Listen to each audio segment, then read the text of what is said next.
Okay, back in the ski shop again today, and what we're going to talk about today, or what I'm going to show you today, is something that I see this a lot, and it's a bad issue, and you need to be aware to inspect your bindings, make sure this isn't happening to you.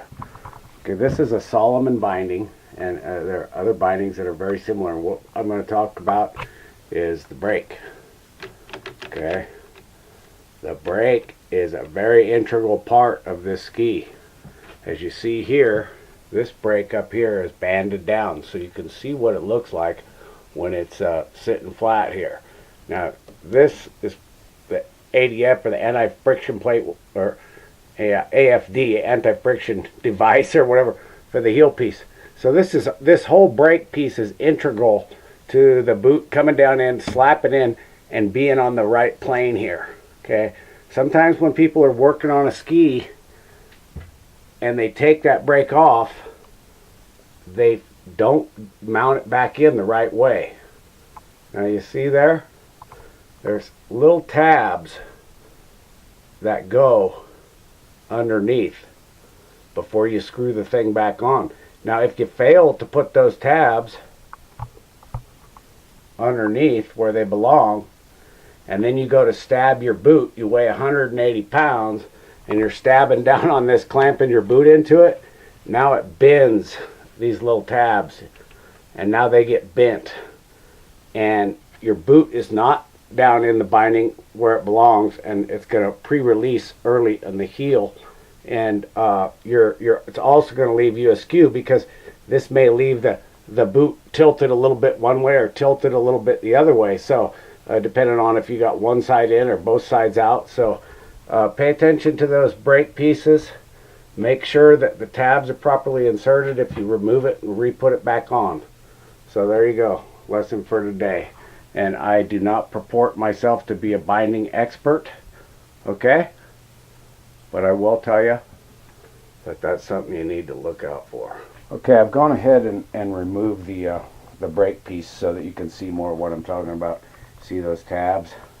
Right there is a slot, and right there is a slot, and that is where these tabs go into, that you see on this brake piece. And you see that tab that's closest to you, see how it's pointing to the sky? That's bent really bad. The other one's not bent too bad. Well, when you get those bent, that's a really hard steel. You got to have, I'm not that good at trying to figure out how to straighten these out, because then you end up ruining this thing. But I'll try to straighten it out a bit and see if I can fix it. If not, this guy's going to have to get another one, because, and the thing is, these aren't all the same. I mean, they're kind of the same in the inside, but because of each year model and stuff, they change it. So then now these plastic things are different shaped, etc. So you kind of have to have the one that fits the ski anyway. So, all right, there you go. Okay, so talked about the brake piece being out, and pretty much got that straightened out. It's not perfect, but I think the guy still should replace the brake. But okay, so now I'll show you something else. First, I was looking at this binding, and I was going, this binding, going, man, does this guy have some kind of special boot? Because the distance between here and here is, boy, that's really tall, you know. Look how you can see the pin right there. Well, okay. This one, whoops, this one here is more proper. That's at the more proper height. Now, these particular bindings, unlike a marker, this is a high-performance Salomon type binding, and they have a screw on the top, and those adjust it up and down so that it properly puts your boot against this anti-friction device. Boy, it's hard. I'm looking in the I don't know what's gear. Okay, so anyway, this deal here, and that's where your boot rests down.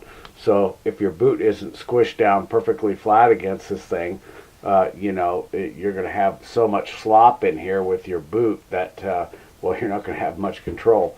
So anyway, this always needs to be adjusted properly. Now, Salomon will tell you, I forget the millimeter thing, but it's like taking a playing card put your boot in the deal. Make sure you have the proper pre-tension set at the heel. Put your boot in here, and it's like you use that card like a feeler gauge, and you slide it between the boot and the binding, and then you tighten down on the screw till you feel the card hold on tightly and not move, and then you back it up till you can just slide the card out. Now, Elite Racer may go ahead and tighten it to 0 clearance, but if you over tighten it, you're not going to release properly. So it's one thing to have 0 clearance, but over tightening it is not good. So anyway, look at that. That thing is like come loose, and it's like a skyscraper compared to the other one over there that is properly low. It's okay. Can you imagine skiing that? I don't know. I couldn't, that's for sure. Okay, so always check your bindings.